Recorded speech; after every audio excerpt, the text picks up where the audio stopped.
Sa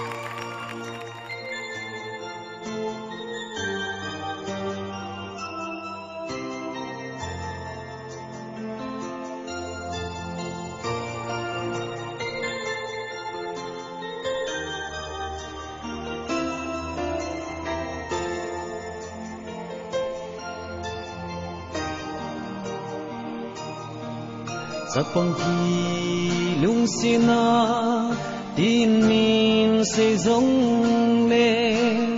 kum le ta sa hung khan le ze bangin ki ngai na akhang len zinge ekasin ding tia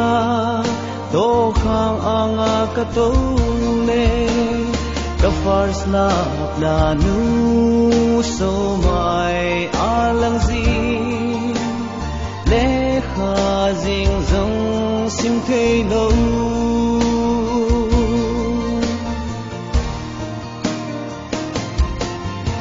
ni kum tum zo za mangin na hung lang ka gul ngai ngam ko ma ka mu ching ka se jing a thu ha e kan ko e ka sin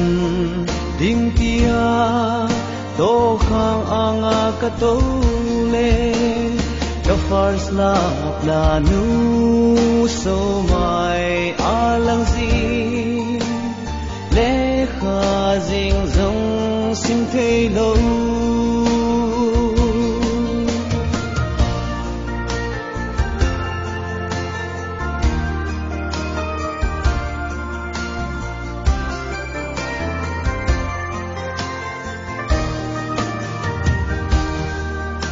Hầu si lâu zeno kalung sit ka fars la gam le nam bui nan hiền na aso tai